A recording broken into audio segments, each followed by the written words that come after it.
The LouieTeeNetwork is powered by MusicHead University. MusicHeads, classes in session. Turn me up. Enroll on YouTube now. Link is in the description. Who else could it be but me, your man, Louie T? Welcome to Training Camp Confidential, day number 4. You know what it is. Post up. Take command. I, of course, am your commander-in-chief, Louie T. Thank you for joining me. So much to get to today. Commanders had the day off yesterday. I put out a video yesterday on the Training Camp Confidential with Logan Paulson, who was magnificent as he always is, talking about some of the guys that have stood out over the first 3 days of camp. So if you haven't had a chance to check that out, go ahead, give that a look-see. But the team returned to the field today, and there were fans for the first time this training camp. The place was packed. It was jumping, tons of energy. Dan Quinn addressed the fans in attendance, told them that home field advantage doesn't start in September. It starts in July. And he said, let's go kick some ass. Got me excited. And I'm pretty sure those of you who are in attendance were excited as well. Big news. Terry McLaurin is back. Sort of. Okay, we'll talk more about that here in a second. But he did report to camp, is no longer on the did not report to camp list, has been removed from that list, but he's been placed on another list, and we'll talk about that here in a second.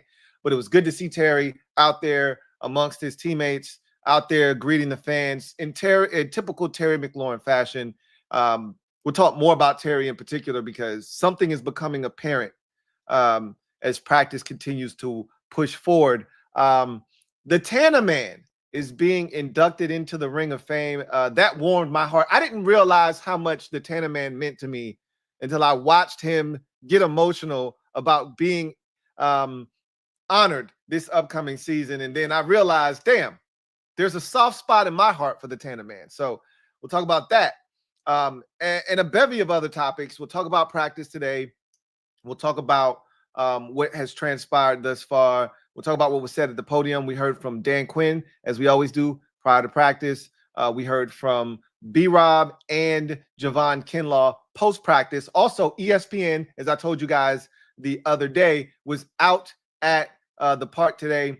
They're doing a 50 states in 50 days tour, and this was one of their stops. So they spoke to Jaden, they spoke to Von Miller, they spoke to Zach Ertz, among others. So I watched a little bit of that, consumed a little bit of that as well. I'm pretty sure you consumed a lot of that stuff as well. So we'll talk about some of all of that. But before we do any of that, as we always do when we jump into these training camp confidential videos, we start with house cleaning. So let's get to that right now. And we start with the big news of the day.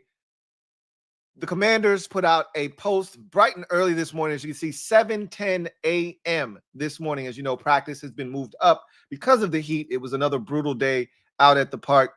So Dan Quinn moved practice up to 8 o'clock. So everything moved up. With that said, this tweet came out at 7:10 this morning. It says, we have made the following roster moves. The first of which, the big one, reinstated wide receiver Terry McLaurin from the reserve did not report and placed him. So he's off of one list and on to another one, onto the active, physically unable to perform list. So he's on the PUP list, which this is the biggest cap I've ever seen in my life. We'll talk more about that here in a second, or probably more when we get to DQ and him speaking to the media. But they also in a move that was linked to this one, right? They had to release someone to open up a roster spot because even though Terry is technically on the PUP list, he's still a part of the active 90-man roster. So in order to create space, they had to release someone. Fintrell Cypress, the undrafted corner out of Florida State, was the man on the chopping block. Unfortunately for him, his time as a Commander is over. So Terry now back on the roster, on the physically unable to perform list, along with Sam Cosmi. Those are the only two guys currently on the PUP list. We'll talk about Terry's stint on the PUP list, how long it's slated to last, and what we make of this whole pup list nonsense is what I'm going to call it. So that is our first bit of house cleaning. And then I just mentioned this at the top of the show.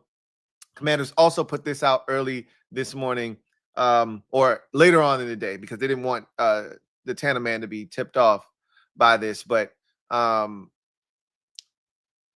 man is going to be inducted into the Commanders Ring of Fame.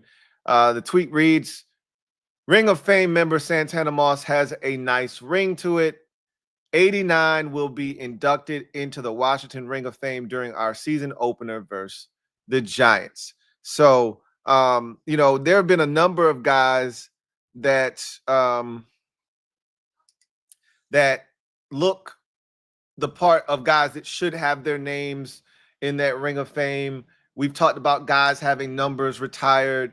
You know, Tana man is one of those guys that through those lean years, man. And I think that's where the appreciation comes for guys like Santana, guys like Clinton Portis, guys like Chris Cooley, guys that, like Ryan Kerrigan, that got us through those lean years where there wasn't a lot to cheer for. We weren't a good team. We were a terrible organization. We were the worst run in football, arguably in pro sports. And it wasn't a lot that got you excited to be a fan of this team. And there were a few guys that made you proud to be a Redskins fan in those days. And Santana Moss was one of those guys. We didn't have much. If you were playing Madden like I was back in those days, there wasn't many times that it was a good thing to pick the Washington Redskins back in Madden back in 2009. That wasn't a smart thing to do, right? Now, you want to pick the 05 Redskins? It's still not a great team.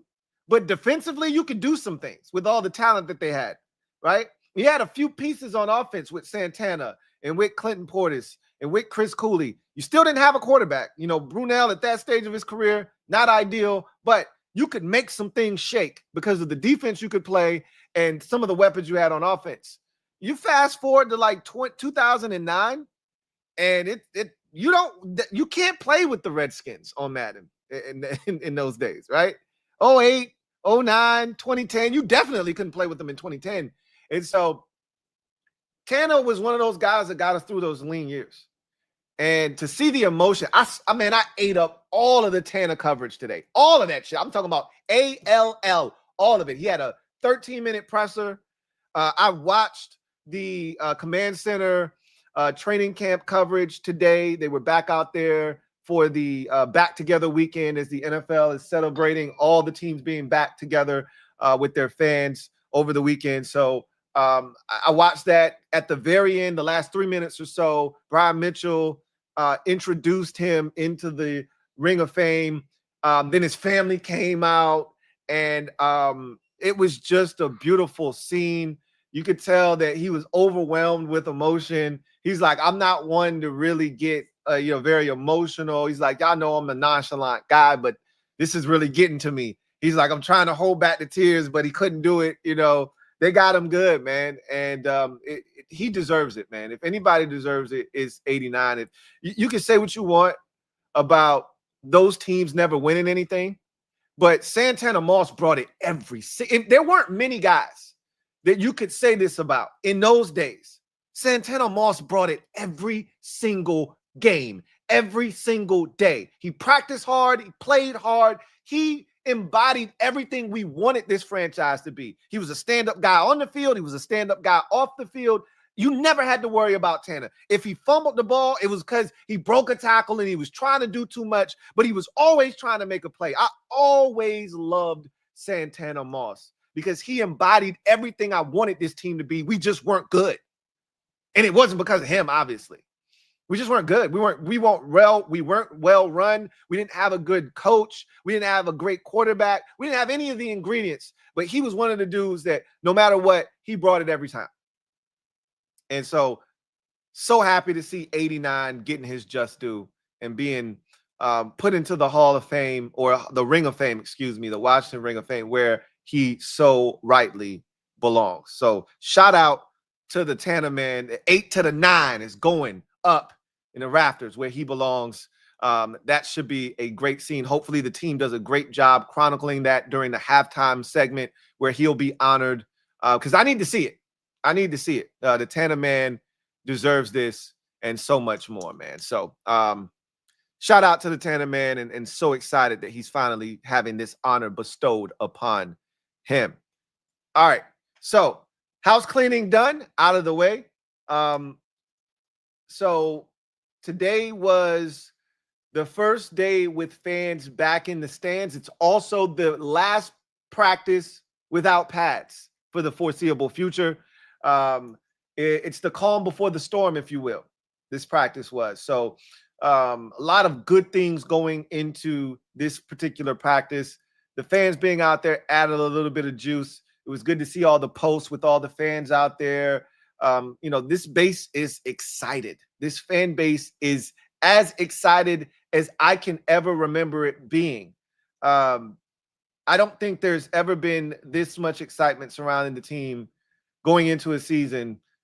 I mean, we were excited in 2012, but it wasn't this. You weren't coming off of a big-time season. You weren't having Super Bowl aspirations and expectations. You're just excited because you had a quarterback. You thought you had a quarterback in Robert Griffin III. 2016, coming off of the 2015 season, you liked that. It was cool, but it wasn't this. You know what I mean? And any training camp that was in Richmond was trash. So this is different. The energy that's, kind of revolving around this team right now, it's palpable. You can feel it. And it was good to see the fans out there. Rio was out there today. Shout out to my guy, Rio, one of the Kings, was out there. And he was giving us updates and letting us know what was really good. So it was a good day again for the defense, unfortunately. And this takes me to my next point. This takes me to my biggest point of the day. They got to stop bullshitting and get Terry back in there, man. They got my guy Jaden out here throwing to Chris Moore and Jalen Lane, who's a rookie. And I'm not shitting on Jalen Lane. He had the biggest catch of the day, right? We'll talk about that here in a second. But he's not supposed to be throwing to him on a consistent basis in 11 on 11 with the ones, right? Like we gotta rectify some shit. We gotta get our guy back out there. He shouldn't be throwing to undrafted Ja'Cory Brooks on a consistent basis. The defense is having good days because we aren't good enough on offense right now because our best receiver and one of the guys that stirs the drink offensively, he's not out there. And now I talk about this all the time. If you don't have a number one wide receiver, your whole shit is out of whack. You don't have a number one. Now you got number twos posing as ones, threes posing as twos, fours posing as threes. All the shit is out of whack. And I get it. It's camp. And you're going to be trying things. Hey, let's give Chris Moore some reps with the ones. Let's give Ja'Cory Brooks some reps. Let's give KJ Osborne. Yeah, that's all cool, fine, and dandy. But at the end of the day, we need these reps with Terry out there. We need this offense looking like something. We need Jaden to be comfortable getting the ball to his guy. And we need this offense to look like what it's going to look like come September when we hit the field against the New York Giants. And I can assure you, Chris Moore and KJ Osborne and Ja'Cory Brooks and all of those dudes won't be a part of this shit. So it's another day where the defense looked better than the offense. And again, I'm happy that the defense is playing well. Mikey Sanger still with a big pick. It was damn near a one-handed pick. I have it on the thumbnail. You got to see it. There were videos out there posted on social media with the pick. It was a deep ball from Jaden. It really was a YOLO ball he threw up. But again, why is he throwing up YOLO balls? Because he doesn't have his best guy out there. He's throwing to a bunch of, I don't want to say nobodies. That's not fair to those guys. But he's throwing to a bunch of dudes that he has no business throwing to right now. But that's the state of the situation because Terry's not out there. By the way, Terry is in phenomenal shape. Okay. We'll talk about his pup list activity here in a second. But he is in phenomenal shape. He's ready to go. To hell with an ankle injury that DQ claims. Oh, he had that at the end of last year. Look, hey, DQ, look at my face. Look at my face, DQ.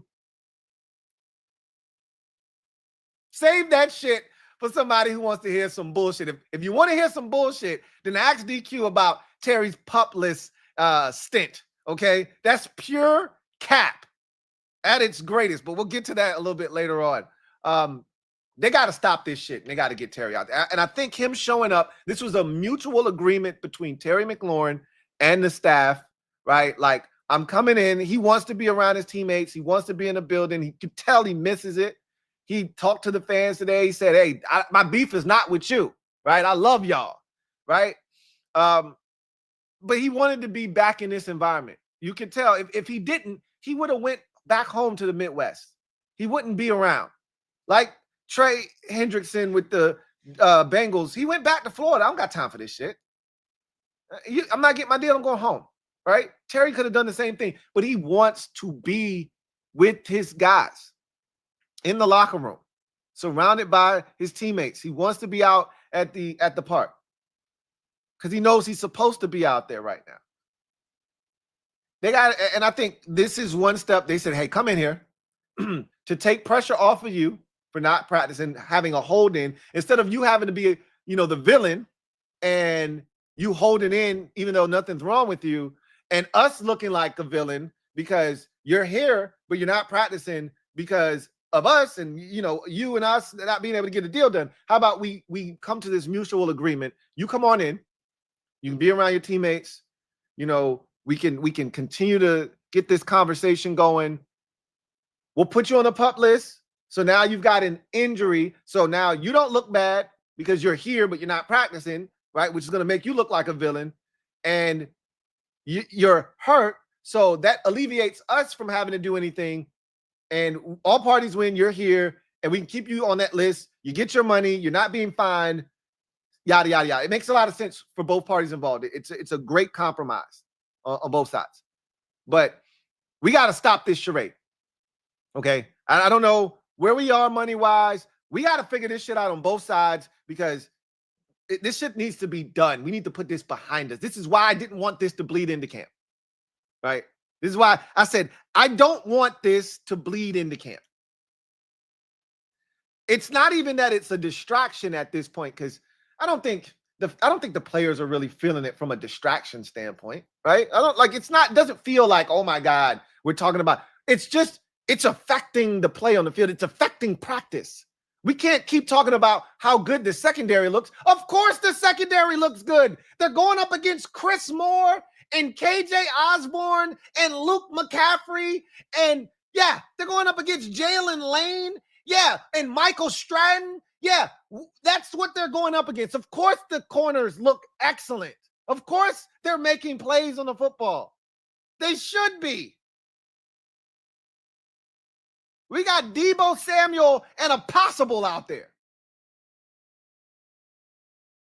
We got to get this shit fixed, man. We got to get this fixed. It's another rough day. I wouldn't say rough is an overstatement. It was a mild day for the offense. Another win for the defense. And I think they're starting to feel it. And I feel like it's going to change a little bit when the pads come on tomorrow because you'll see more emphasis on the run game, less of them throwing it as much. And so that'll take a little bit of the focus off of, what they're doing right now because with no pads, the pass game has to, kind of be the star of the show, has to be out in the forefront, kind of scale that back now. When the pads go on, the emphasis now shifts towards the defensive line and the offensive line and the running backs and the tight ends and all of those who are involved in the run game a little bit more. So you'll see that shift a little bit, but please understand that Terry McLaurin needs to be out there. And again, it's still early, right? We got plenty of time to resolve this matter. I would like it to get done sooner rather than later, as we all would. That said, solid day again for the defense. Defense won the day again. The secondary, Rio was like, man, the secondary looks phenomenal out there. I mean, those guys are flying around. They're making, and when you talk, anybody that you talk to, anybody that you listen to talk, they say the same thing, man. This secondary, they look the part. And I'm not shocked. Why do you think I ranked them as high as I did? It wasn't just because of the talent or the depth, which are two big reasons why. It was because I know who's coaching them. You got two coaches in particular, and Joe Witt Jr., who's the defensive coordinator, and Jason Simmons, who's the defensive pass game coordinator. that all they've done for the vast majority of their careers is focus on the secondary in particular. Focus on corners, technique, how to play the ball, how to be aggressive, how to communicate. Like, this is what they've done in their careers. Focus on the secondary. So if there's any group that I think can whip a group of guys into shape and turn them into ballers, I've said this already. I've said it a bunch of times about their time in Dallas, specifically Joe Witt Jr.'s time in Dallas. The corner that had the 10 picks or whatever he had in the season, like 5 pick sixes in 1 year. A couple of years, but I think it was 2023 when he did that shit. He's a solid corner. He's not a great NFL corner. He's good. He's not great. But they know how to coach up ball skills, right? If you can catch the ball, if you can play the ball, they can get you 6, 7 picks in a season. They can teach you, because I even listening to Joe Witt last year talk about, hey, we giving you the keys to go jump this. Like, if we telling you, hey, if it's this route, go get the ball. If it's not that and you jump it, that's on us. We told you to be aggressive, but we giving you the keys to go be. They told Deron Bland, bro, if it's a post, go get that shit. Don't worry about it. Bro, if it's a hitch, if it's a comeback, go get that shit. We'll worry about if it's an out and up. That's on us. If it's an out, jump that shit. If it's a hitch, go get it. If it's a slant, we telling you, you have the green light to go get that slant. Don't wait. Jump it. If it's a slant and go, we got a safety over the top. You go be aggressive. They coach that up. I'm looking for these boys to be aggressive this year, and so far, so good. Mikey with another pick today. Guys flying all over the field defensively. Rio said Jacob Martin looked good. Now, this is not good. Now, there's no pads on, obviously, so take it with a grain of salt, but he said that Rio's best line of the day in our group chat was Laramie Tunsil had a on-field vet rest day today. He said Jacob Martin was running laps around that man today. I said, uh-oh, don't say that to me. He said, but then he said, also remember, no pads on. So, different story when you got the pads on. You can be a little bit more aggressive, et cetera, et cetera. So take it with a grain of salt. But it's good to hear that Jacob Martin's applying a little bit of pressure too, right? I did see Frankie Louvu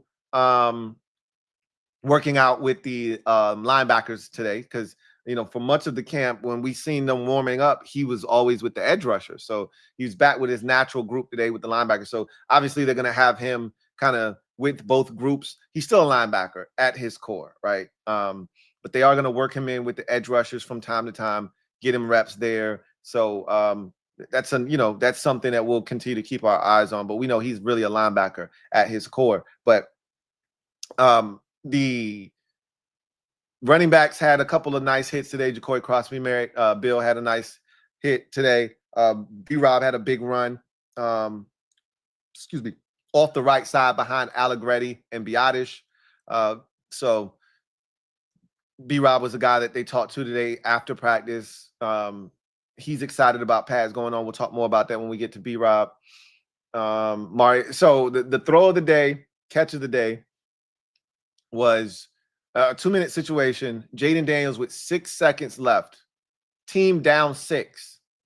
I said, even in practice, this man is clutch. It's ridiculous. From the 25-yard line, the 2-minute drill, he throws a dime between 2 defenders, over the top of 2 defenders, to rookie Jalen Lane in the back corner of the end zone. I think it was Mikey Samer still, and another defender. I want to say it was Marshawn Lattimore. Could have been a safety, but he somehow fits it up into Jalen Lane and gives them the lead, obviously. Well, ties the game up pending an extra point. In that 2-minute situation, it was just a crazy play by all accounts of the people that were in attendance. I've seen that at least on 5 different social media accounts, and then Rio tweeted us and said that play was crazy. He said the defense really dominated the day, but that kind of created like this equalizer type of vibe because it was such a big play. And in the the period that it was in, and given the circumstances, down 6, 2-minute warning, a 2-minute drill, only 7 seconds left on the clock, that sort of thing. It was crazy, right? Then Mariota had one to Michael Strand later on in the practice as well. Similar situation, 2-minute. His was over Bobby Price.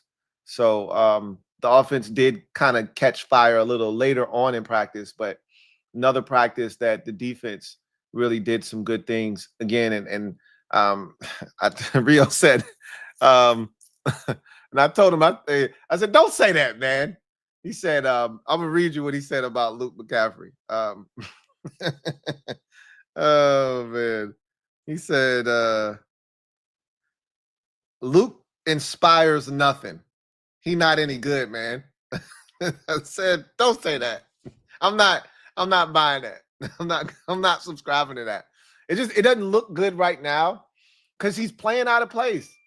Luke McCaffrey will be just fine when he's the fourth or the third or fourth option on the field, when nobody's thinking about it, no one's checking for him, and he's wide ass open or he's making a play. You'll see. Right now, we asking Luke to do some number 2 wide receiver shit because you're asking Debo to do some number 1 wide receiver shit. This is why you need Terry McLaurin back in the lineup. So you don't ask Luke McCaffrey to do some shit he has no business being asked to do, right? So I think DQ talked about Luke McCaffrey today. So we'll talk about that a little bit more. So all in all, another solid day for the defense. Another day in which we're looking around and saying, can we get Terry McLaurin back on the field, please? This is getting out of hand now. All right, let's cut this out. But ultimately, tomorrow is when shit really gets real. It's when rubber meets the road. Pads go on, and now it's a different level of intensity. We having different conversations starting tomorrow. Because now real football is being played. Pads are on, thumping, you're hearing the pads thump. Guys are actually blocking. Dudes are going to the ground. You're trying to keep guys up, but look, pads are on now. Guys going to hit the ground. So DQ been talking about how many tackles do the running backs break, right? How many tackles are they how many guys are they making miss? We finna find out. This is when you start to find that stuff out. So really looking forward to seeing like what this looks like. But let me do this right now. Let me do this real quick. Now that I got a good amount of you here. If you're a member of the mob and you want to go to practice tomorrow, down in the comment section, use the hashtag Ultra Tickets. Ultra Tickets. Not the comment section of the live stream. You got to go in the comment section of the actual video itself. Ultra Tickets. Hashtag Ultra Tickets. The first 3 mob members to use the hashtag Ultra Tickets, you're getting a ticket to go to practice tomorrow. I want to give a massive shout out to OGJ Command. OGJ Command blessed the kid with 3 tickets tomorrow. Tomorrow's the Ultra Fan Day. He had 3 tickets, wasn't able to attend, said, hey, man, I would love to donate this to you or the mob. I was like, you already know what it is, man. I appreciate the offering and the blessing, and I'm going to pass that blessing on. So if you want to go to practice tomorrow, it's hot. It's a Monday. It's early. Practice starts at 8. I think the doors open at 7. If you want to go, I got 3 tickets for you. So I'm going to give out, the way it's going to go is first 3 that show up, 1 a piece. No parking, by the way. There are no parking associated with these tickets. Y'all can figure it out, though. Right? You can figure out somewhere to park if you want to go to practice. However, if only 1 person is in there with the hashtag, You can have all 3 tickets if you can use them. Knock yourself out. If only 2 people. First one, I'm gonna ask you, you want 2 of them? And then the other person get 1. So forth and so forth. If there's enough, I'm gonna reach out because I got to get these tickets to you ASAP. Because again, I know it's short notice, but practice is tomorrow. So if you got to make accommodations, etc., I want to. That's why I'm doing this early. As soon as I'm done, I'm gonna be checking the comment section so we can get this knocked out. All right. So, hashtag. You got to be a member of the mob first and foremost. Hashtag Ultra Tickets. Ultra Tickets. So, with that said, I also want to take the time right now, since I'm pushing stuff.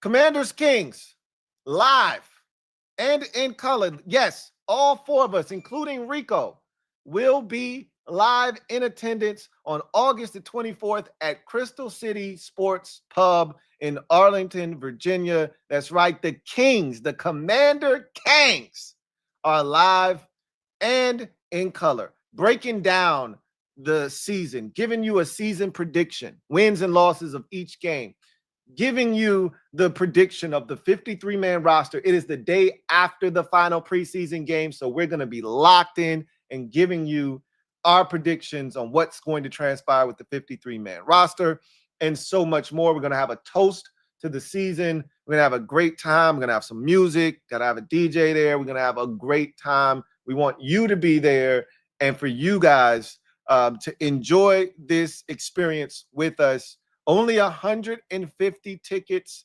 exist. I think we are getting close to that, only 100 tickets being, left. So tickets are moving, but you guys get in there, get your tickets, be in attendance to this event. I'm going to drop the link in the comment section of this video. And I'm also going to drop that link in the description. It's already in the description of this video. It'll be in the description of every video pretty much up until we have this event. And I'm going to pin that in the comment section of this video as well, so you can have quick access to it there too. So check us out. We'll be live August the 24th from 5 to 9, Crystal City Sports Pub. This event is in conjunction with the Hilltop RVA. Shout out to my guy Twan for helping put this thing together. Man, this is going to be a ton of fun. It's our first time as the Kings being in a live setting together. I've never met any of them actually in person, so that's going to be fun to meet these dudes in person and then to do a whole show with them in person. We be tripping, all in our own dwellings, but to be in the same space, wilding out, is going to be one epic experience. Nothing like the first, so this should be a ton of fun. Looking forward to experiencing this with you guys. Tickets are $45. And I just dropped the link in there. Looking forward to meeting each and every single one of you guys. So just make sure, and I'm going to continue to be, pushing this. So you're going to get tired of hearing me talk about this until all of the tickets are gone. And if you can't be there in person, but you want to donate, you can go to that same link. And there is a way to donate. There's 3 different tiers of donations. We're going to give you a shout out if you donate to this event, because we got a lot of things that we got going on, and we need all the support we can get. So we thank all of you who are going to be there, all of you who want to be there, and all of you who are able to donate. We appreciate each and every single one of you guys. So with that said, now let's get back to the events of today. And DQ, he jumped up at the presser today, only 11 minutes. This was a quick one. He said that if he had a Terry update, he's going to give it. Today he had a Terry update. Obviously, we talked about it. He said that Terry was removed from the did not report list to the PUP list. He was added to the PUP list with an ankle injury that he sustained at the end of last season. Okay. Sure he did, Dan. Sure he had that ankle. So this ankle injury that you speak of wasn't bothering him during phase 1 of OTAs or phase 2 for that matter when he was here. All of a sudden now, this ankle injury, yeah, he had this since last year. Yeah. Now it's bothering him to the point. First of all, we're talking about an Iron Man in Terry McLaurin. I watched this man play a game with 2 sprained ankles and help us win the division in week 17 of the regular season back in 2020. Don't talk to me about this man having an ankle injury. First of all, he came out today, was in pristine shape, no wrap on the ankle, no boot, none of that shit, right? So spare me on that, right? But I get it. I understand it, and I'm on board with it, okay? I'll push the narrative if you want me to.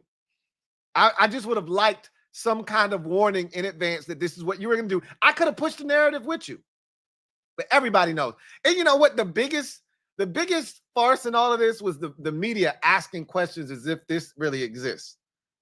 Like, and so he had this injury last year, and he's like, yeah. Do you know how long he's going to be on the PUP list with this injury? Like, come on, y'all. Until he gets a contract. That's how long he's going to be on the PUP list. If this man gets a deal done tonight, Terry is off the PUP list tomorrow. What are you talking about? All right? But you got to do what you got to do. And to appease both sides, I think that's the best thing to do. I would have rather them said, yeah, he's got a back. Now, okay, we don't know if he's got a back, if it didn't just flare up when he was at yoga the other day. Ankle, you got to do better than that, though. It could have been something that we can't see. Like, you can't see the back. I can see if he's got a limp, if he's got an ankle, if he's got a boot on, if it's wrapped or something. There's nothing wrong with this man. He's ready to go right now. But he talked about Terry the competitor, the thing that he loves. And he said it's that Terry's a competitor. That's one of the things that we've always enjoyed about Terry McLaurin. I've talked about this. Like, Terry doesn't miss games. Like Terry said, I don't know what they're going to say about you, but I know what they're going to say about me. Like, that's Terry, because he's a dog. And DQ would always say he's a dog-ass competitor. So he said that's his favorite thing. He's a great guy on the field, a great guy off the field, but he's such a competitor. And they're just glad to have that energy back in the building. Bobby Wagner, when Terry was coming out and the crowd was chanting, Terry, and Bobby Wagner's like, there's your guy. Here he is. There he is. Go. And then Terry's like, man, get out of here. Like, don't be hyping him up. But I'm just glad to see him back around, right? He was asked about the receivers in Terry's absence, like who's been stepping up. And really the answer is nobody, right? Nobody, baby. But he did, I think the person that asked the question said Luke McCaffrey's name at the end. So he just talked about Luke McCaffrey, talked about his year 1 to year 2 jump. He's talked about Luke several times, leading up to camp and, 1 or 2 times during the early portion of camp about how he's worked very hard this offseason. He's gotten bigger. And, they've seen a lot of those strides he's taken. Now it's just about how it translates to the field, right? On a consistent basis. So he talked about the relentless attitude over the next 3 days that he's looking for. He said they're going to ramp it up now. Obviously, the intensity ramps up with the pads going on as you start to prepare for that first preseason game and more specifically those joint practices. He wants to see who can adjust to this ramp up, the physicality, the mental workload. They're going to put more on their plate now. He's like, the first few days, a lot of install, a lot of basic stuff. Now we're going to start adding layers and wrinkles into the mix. Who can stay mentally sharp and mentally locked in? Who can minimize the mistakes while performing at a high level? He says we're going to really start to see who separates themselves over the next 3 or 4 days. He singled out the tight end group, talked about that being a really good group that's very competitive. We talked about the competitive nature of the tight end group. I don't think it's that much of a competitive group necessarily. We know who the 3 or 4 guys are. Like, again, assuming health, we know it's Zach Ertz. We know it's John Bates. We know it's Ben Sinnott, and we know it's Colson Yankoff. I don't see anybody penetrating that group of four. You know, he did single out Tyree Jackson, his size, and having a really good catch, you know, over by the sideline. Said he used his entire 6'7" frame. We talked about that. I think it was 2 practices ago. We had the diving catch on the sidelines. So he's like, it's a really good group. And I don't necessarily doubt that it's a good group. I don't see anybody usurping anyone in that group, if you will. So he talked about the slot corners in particular and their ability to communicate. He's been really impressed with the secondary as a whole, but he said the corners, but the slot corners, the guys on the inside, have done a great job at communicating. And I talked about that on an interception that Trey Amos had in day 3 of camp, where you had communication from Will Harris, you know, coming down, you know, yelling bracket, bracket, bracket. I think it might have even been Quan Martin yelling bracket, bracket, bracket, even though he was blitzing. And they actually did kind of switch off. Amos stayed outside. Harris took away the inside receiver. They passed it off, and it resulted in an interception. So he's been talking about the communication on the slot corners and how that's been going really well. And he's pleased to see that, and he wants to continue to hear that throughout the rest of camp. This was interesting because we heard from Javon Kinlaw today, and he mentioned this too. So this must be a thing, right? The O-line, D-line competition, he talked about that, and he specifically talked about Brandon Coleman versus Javon Kinlaw, how those two are making each other better. Apparently, they're going against each other every day, and they're working on their craft. And iron sharpens iron, as we hear that all the time. But he talked about those two really getting after it, really making each other better. And then Javon Kinlaw himself mentioned that as well. So that's something to keep an eye on. Those two having a healthy battle, but also really making each other better. I'll talk more about it when we get to Javon Kinlaw, because he added to that conversation when he was asked about, you know, the interior of this line going against the interior of the D line, and how, you know, it's making them better, and vice versa, right? He talked about the running back room, and he said we're going to find out about the running back room's ability to break tackles. We know about Eckler, we know about B-Rob, but what about Bill? You know, what about Jacory Crosby-Merritt? What can he do? How can he break tackles? How dynamic can he be in those situations? And, you know, Demetric Felton and some of the other guys that they've brought on board, you know, how elusive can they be? Speaking of which, I saw a tweet today, I want to say it might have been Josh Selby, that talked about guys back returning punts today. And it was Demetric Felton, Jalen Lane, of course, Ja'Cory Brooks, and it was one more guy back there. Let me see if I can track down that tweet, and I can give you that last name. Let's see.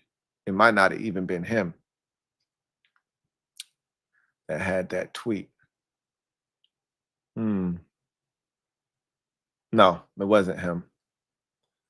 Let's see.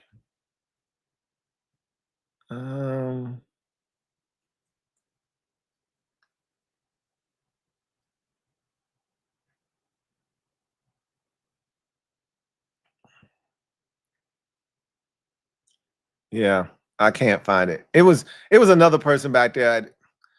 Somebody you shouldn't really overly concern yourself with. But it only made me think about that because Demetric Felton was back there, and, you know, just thinking about guys breaking tackles and things of that nature. And I always liked Demetric Felton when he was in Cleveland. So it's an interesting name. I don't think he's making the team, obviously, but just another name to keep in mind. But he said DQ gave a story about talking to Cliff Kingsbury back when they were both in college, and DQ was at Florida, Cliff was at Texas A&M, and he remembers Cliff telling him about how Johnny Manziel at practice, they blow the whistle, obviously you can't touch the quarterback, but they blow the whistle when Johnny would be running around looking to escape, make something happen. And they would blow the whistle, say, you were tackled there, you would have been sacked, Johnny. And Johnny was like, no, I wouldn't have been. And then as we all know, and DQ said, as we all know, that wasn't the case. The guys weren't getting Johnny Manziel down. That was the allure of Johnny Manziel. You break 15 tackles and then throw the ball for a touchdown to Mike Evans, or some shit like that. So he said, when they're out there right now, you see a guy break off a run and you're like, would he have been tackled? Don't know. Now you don't have to wonder anymore because the pads are going on and we're going to find out how these guys are going to operate. And so he said, can't wait to see how these running backs, operate and what their ability to break tackles really are. Right. Then DQ really went into specific detail on Terry's ankle, and it was the injury he sustained last year. And I was like, hey, DQ, give it a rest, bro. We all know what's up here, right? We all know what's really good. You don't have to do this. You really don't, right? So I wrote down in my notes Terry's ankle, and I put a big smiley face, like, okay, guy. Then there was a question about, is there any resentment, towards this holdout, not necessarily towards Terry, but just towards the holdout and what it's doing to practice. And because I just mentioned how you're not getting the best practice you can put on every day because Terry's not out there. You're not challenging the DBs. Your offense isn't as crisp. It's twofold, right? You're not challenging the DBs and the offense isn't as crisp as it should be because you're missing one of your main guys. So it definitely is hurting your team because we talk about iron sharpening iron. You're not sharpening the DBs because you're not putting the best guys you can put out there against them, right?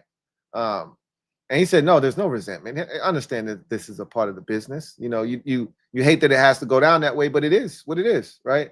And vice versa. There's no resentment on Terry's end. Like, we love Terry, and he loves his guys, and that's why he's back in the building, right? So that was DQ's presser today. We heard from B-Rob, and it was a quick presser. I think it was like 5 minutes. He talked about being in the pads for the first time tomorrow.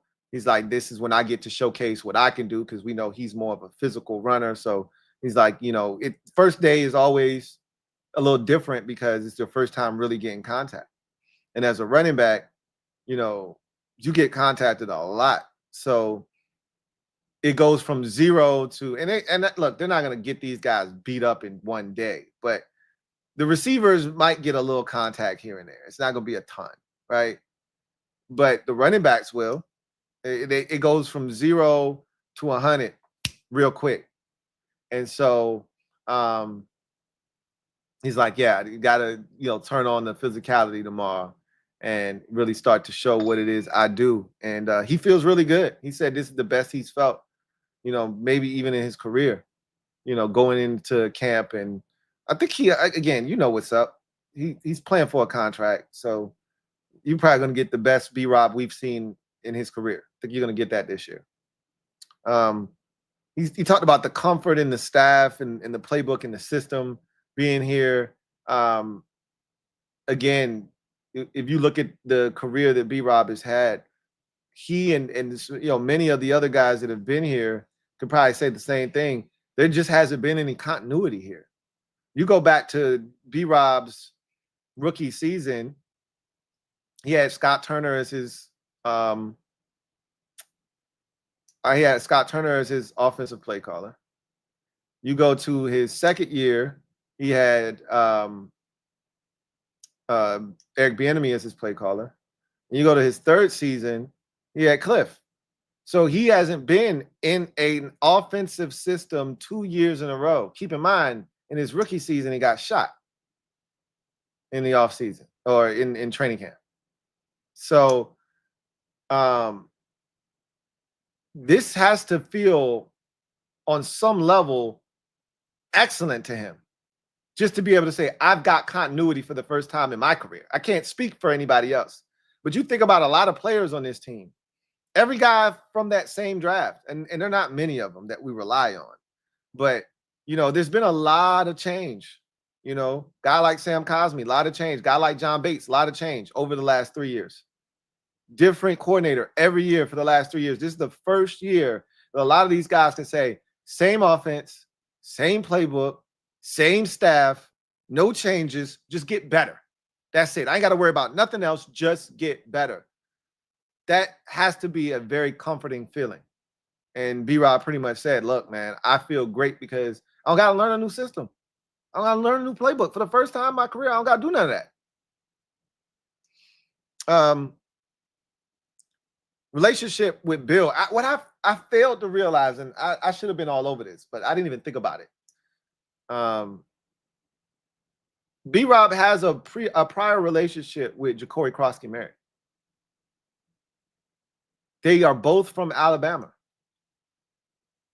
As a matter of fact, Bill's career started at, if I'm not mistaken, West Alabama. And then he transferred over to New Mexico, and, you know, the rest is history. So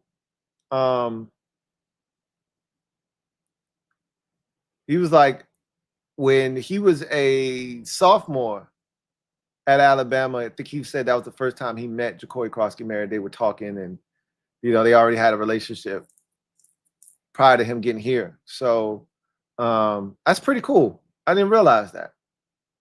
I didn't think about it. It didn't dawn on me, but they already had a relationship. So that's pretty dope. Then you get to Javon Kinlaw.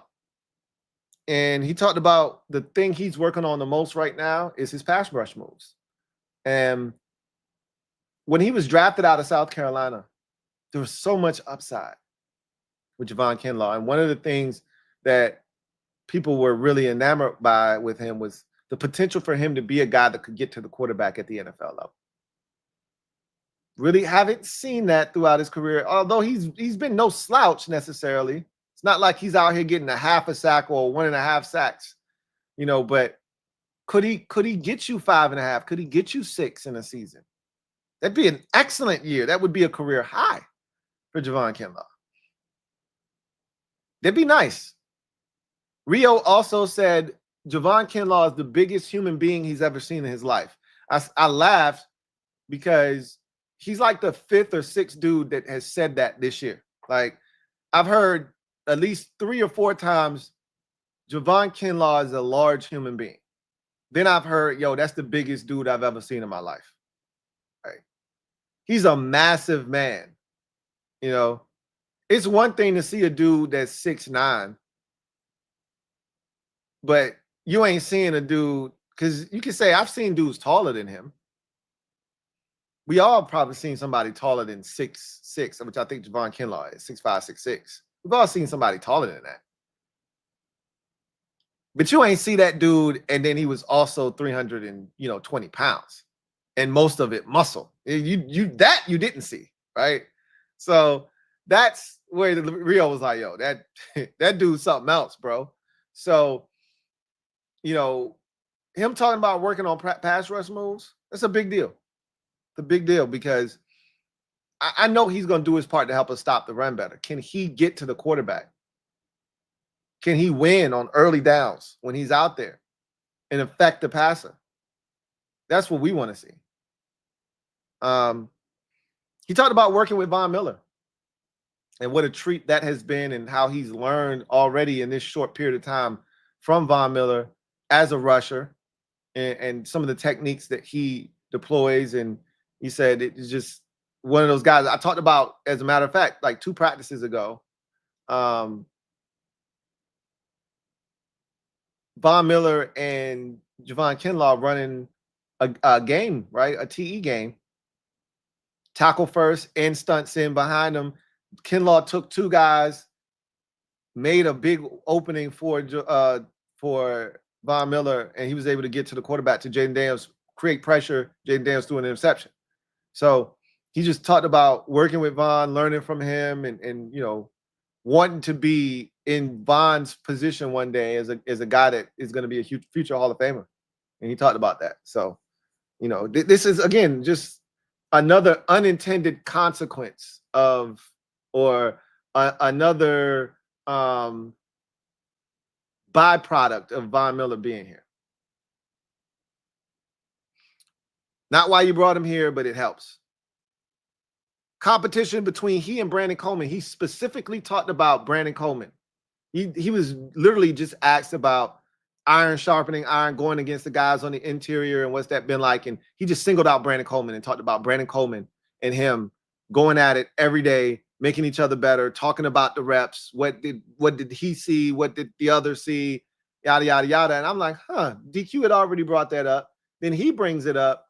And so they must be pairing those two together intentionally to see if they can bring the best out of each other. Not a bad move. I'm intrigued to see how that continues to go, and I hope both of them have tremendous breakout seasons this upcoming year, right?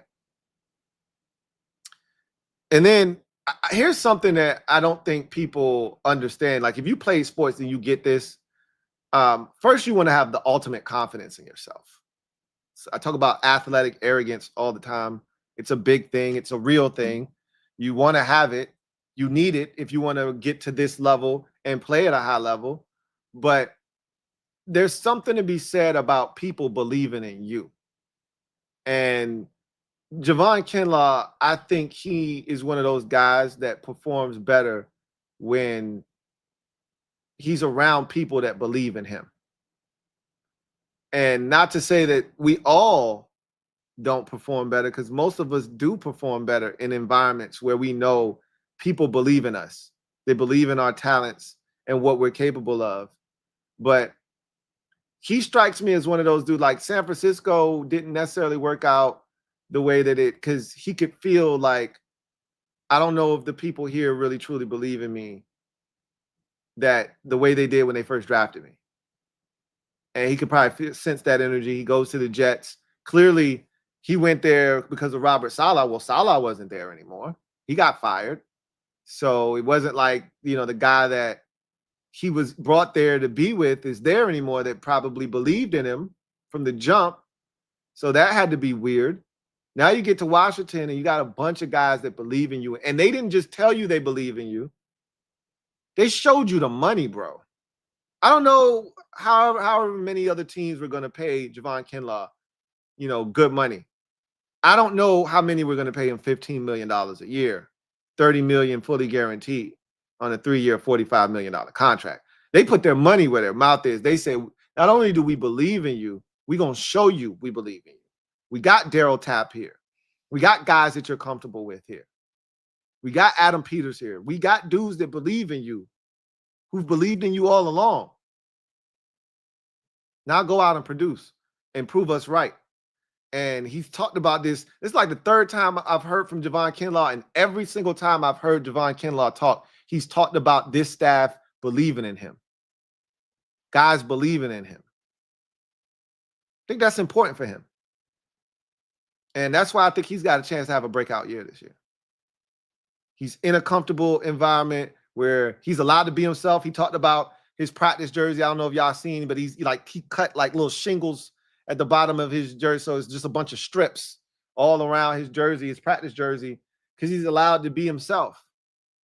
And he's like, I got tons of swag, right? That's what he told the reporter. I got tons of swag. That's just me being me. I got tons of swag. He's just comfortable, man. He's allowed to be him, and he's around people that believe in him. I think he could be poised for a big season. So we'll see. But those were the press conferences today. That was day 4 of practice. Once again, if you're out there, you're just joining, and you're a member of the mob, and you want tickets to practice tomorrow, use the hashtag #UltraTickets. #UltraTickets. That's going to get you an opportunity. And the first 3 people to respond with that hashtag that are members of the mob, I'm giving you tickets to practice tomorrow. Remember, practice is early tomorrow, 8 o'clock. I think the doors open at 7. These tickets do not come with a parking pass, so keep that in mind. It is a Monday, so if you got work, again, these are decisions you have to make. But if you're interested, you're a member of the mob, you want to be out at practice tomorrow, yeah, it's hot. That too. These are all things taken into consideration. It's cool if you don't want to go to practice. I will find someone to give these tickets to. No worries. But if you're out there, you're a member of the mob, you want to go to practice, use the hashtag Ultra Practice, or excuse me, Ultra Tickets. And get these tickets to somebody. All right. So let's get to the comment section and then we will get out of here. JLG, thank you for the super chat. Greatly appreciate you. Thank you for being a member of the MOBB, who writes, only hypothetical, so let's not get carried away. But what would you think of a trade package including Terry and some picks for Michael Parsons? I would not be a fan of that because now, first of all, anything that we have to do to get Michael Parsons, sign me up. And that includes trading Terry McLaurin, because at this point, you're going to have way more years of Michael Parsons than you are Terry McLaurin. And I think the last thing we would be worried about is paying Michael Parsons, because you got to pay him, obviously. And you're paying him quarterback money, versus Terry, who wants, $30 million a year. Michael Parsons is getting over $40 million. He's going to, I think TJ Watt just signed for what, $41 million? Michael Parsons is probably getting $43 million a year. Like, Dallas is dumb. They wait till the last second, so the price goes all the way up. I keep hearing people say, well, the TJ Watt deal doesn't affect Michael Parsons. He was always getting more. Yeah, it does affect him. I don't agree with that. Michael Parsons was always going to reset the market, but Myles Garrett was 40. Watt went over him at 41. So if Michael Parsons had chimed in at 42, he would have reset the market. And now I think it's going to take 43, 44 for him to reset the market. It pushed it up $1 million or $2 million. So yeah, it did affect, but that's nor here nor there. It's a big difference paying Michael Parsons what it's going to take to get him on the contract versus paying Terry. That said, I don't think any of us would blink in a situation like that. It just sucks because, again, if you were going to do something like that, a blockbuster deal, and again, this is a hypothetical. This is not happening. Dallas is not trading him. We're not trading for him, and we're not trading Terry away. So again, like he said, this is a hypothetical. But if you were going to do a deal like this, you needed to do it in offseason so you could better set your offense up to cushion the blow of not having a Terry McLaurin. You would have had to do something in the draft. You would have to go out and get a veteran. You'd have to do something to make you feel better about your receiver room. Even though the defense would be crazy with a Michael Parsons, you still, we know Jaden is capable of lifting up this offense, but you got to give him something at receiver, So that would be the issue with that. You'd have to go through a whole season where you're out here banking on Deebo Samuel being, the 2021 version of himself. And again, you just don't want to ask Deebo to be a number one at this stage of his career. He's really never been a true number one wide receiver. He's just been a number one threat. You don't want to ask him to be a number one wide receiver, though. So that's where the issue would lie there. But anything involving getting Michael Parsons onto this team at this stage of his career, what are we talking about? All right. What are we talking about? JLG, thank you for the super chat. Greatly appreciate you. Double up. Thank you for doubling up. Who writes, are we sure Connolly is better than Wiley? As much as we don't like Wiley, he's not a bum, and we aren't as desperate as we were last year with Coleman. No, we're not sure. That's why they're platooning those two. Connolly's going to have to earn that job. If they don't think he's ready, they're not going to start him at tackle. There's still a chance that they could do the same thing they did with Coleman last year and do the platooning thing. You play a series, he plays a series. You play a series until he's ready. They could do that. They could just say, you're not ready yet, and play Wiley. There's no rush, to your point. They don't have to do anything with Josh Connolly. The goal is for him to, as camp continues to wear on, for him to showcase why he was in the first round pick and why he's the tackle of the future. And the goal is for him to outright win the job and send Wiley to the bench as a swing tackle. If he can't do that, then Wiley will remain your starting right tackle. We just expect him to be able to do that. So, no, right now, Connolly isn't. If he were, he would already be taking the vast majority of the reps if he was light years better than Wiley, which he isn't. One of the things I talked about, and most people have probably talked about, is he just needs to get functionally stronger. That's not going to happen this year. You won't see Josh Connolly get functionally stronger until he's still a puppy, man. The dude's 20 years old. He's a puppy. Playing a game against grown-ass 27, 28, 29, 30, 31-year-old men. He's going to have his fair share of struggles. No question about it. He'll learn from his experience. He'll be much stronger next year. He'll have a full season, but more importantly, a full offseason of work next year. He'll get physically stronger, and then we'll start to really see what he's about. This year is about getting experience. Learning the game, learning how to take care of your body, being fundamentally and technically sound, right? And using your athleticism and all that to your benefit. And then next year is about getting stronger. Now I know the league, I know the speed, I've adjusted to it. Now it's about getting stronger. We could definitely see, a situation where he's not your week one starter. We just all expect him to be. Doesn't mean he will be. You're right. The line is not in a perilous state. And Wiley wasn't bad last year. We just know we can do better. Hey, Scotty. Thank you for the super chat. Greatly appreciate you. Hey, Scotty writes, I have my ticket. My guy. Really appreciate you. Hey, Scotty, man. Looking forward to meeting the rest of the Kings and the chat gods. I love it, man. We kicked it already. We chopped it up at the Eagles watch party. You were there. Wish we would have met under better circumstances. Obviously, that game did not go the way that we had intended it to, but it was good chopping it up with you, talking to you at that watch party, and looking forward to seeing you again. And as you mentioned, you meeting the rest of the Kings and the rest of the chat gods, as you called them. I actually like that name. But looking forward to just everybody being in that environment and having a good time. I'll talk about that one more time before we get out of here.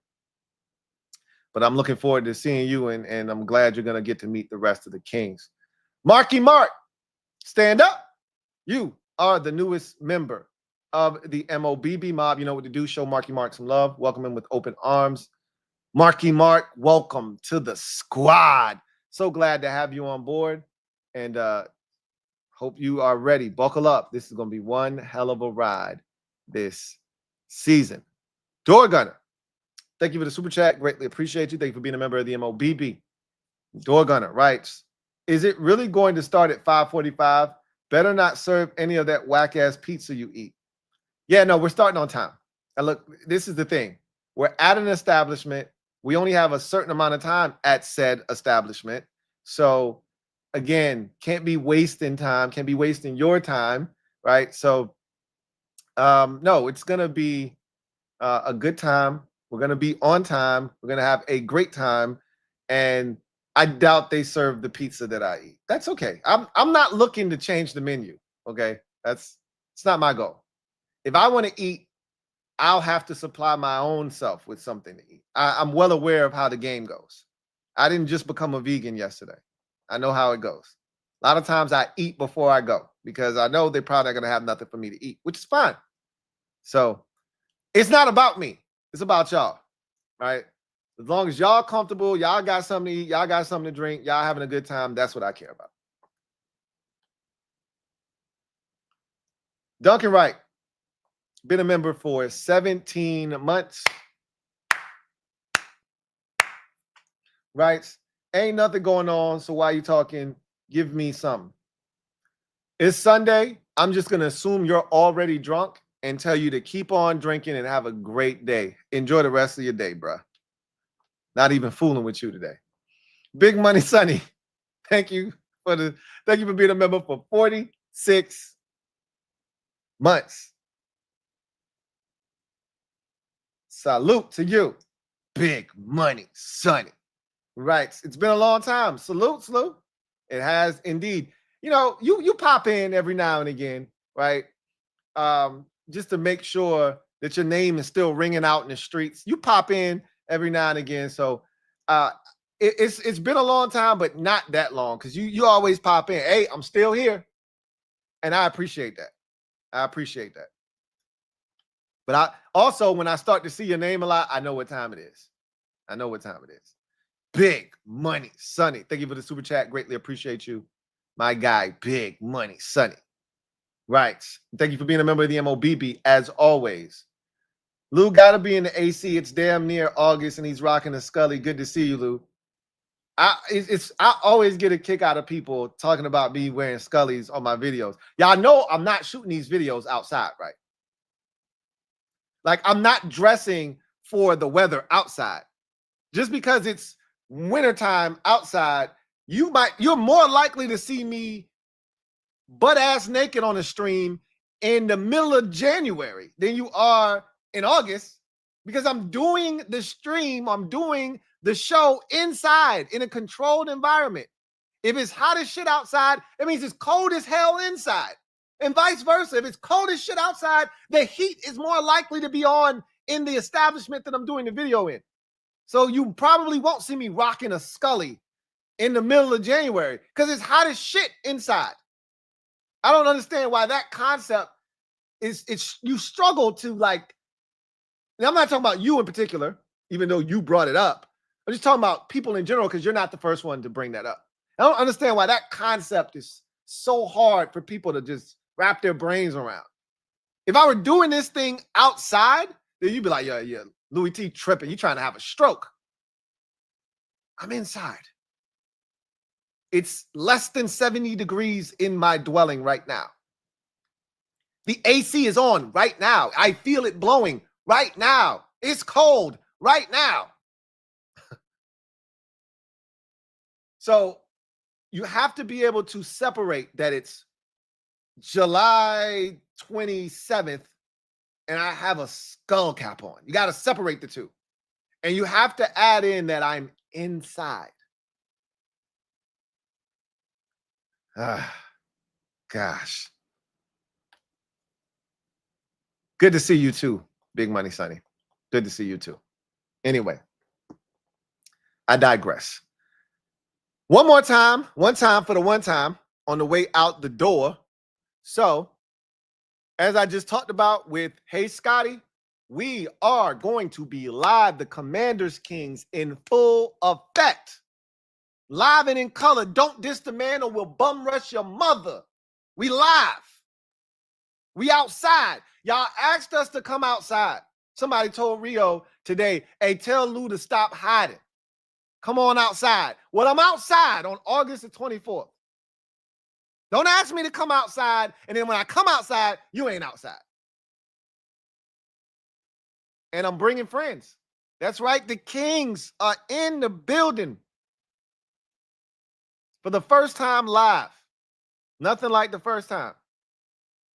Looking forward to meeting. I've never met them in person. So this is going to be a first for all of us. Looking forward to it. August 24th, Crystal City Sports Pub.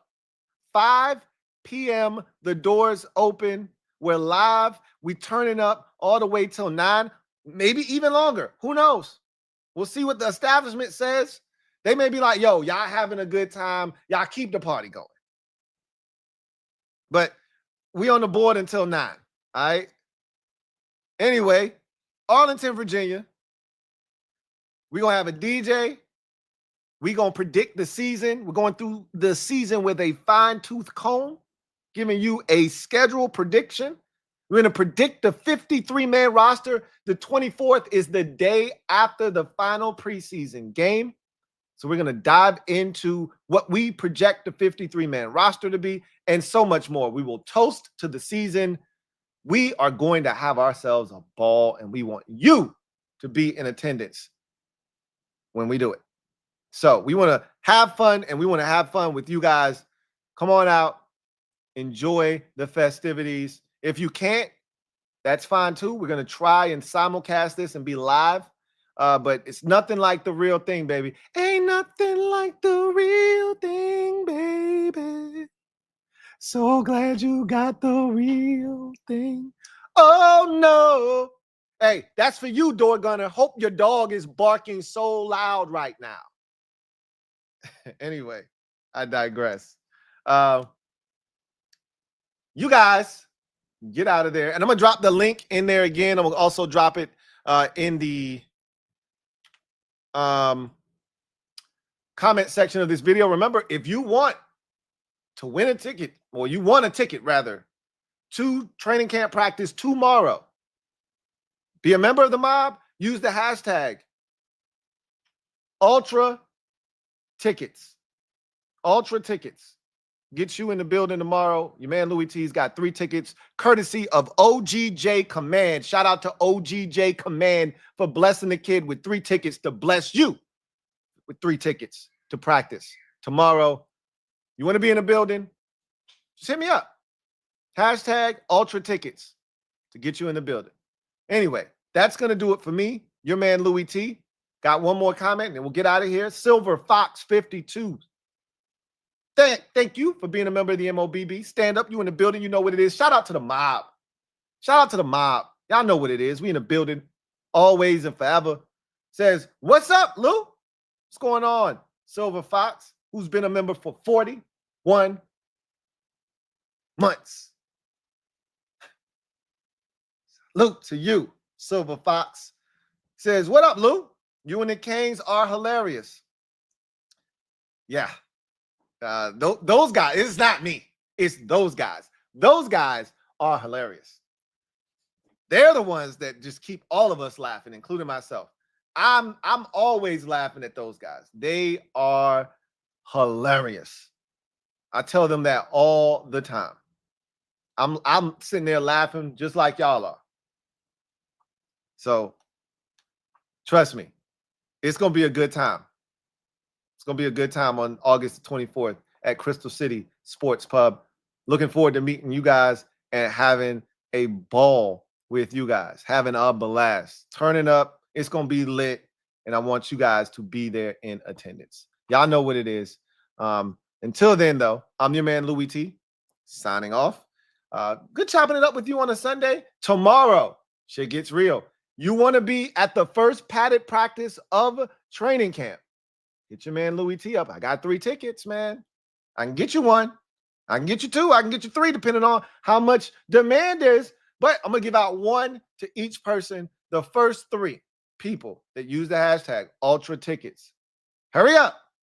Fast as you can. As soon as this video is over, get in that comment section if you want the tickets, because I'm giving these puppies away quick so you can make any accommodations you need to make so you can be in the building. Anyway. That's going to do it for me, your man Louie T. Day 4 of training camp in the books. Tomorrow, the pads go on and everything goes boom. Guess who stepped in the room? To Cal. Maybe Terry will sign his deal and be back in the wide receiver room. Just a hope. Anyway, you guys enjoy the rest of your Sunday. I'll see you guys next time. Peace.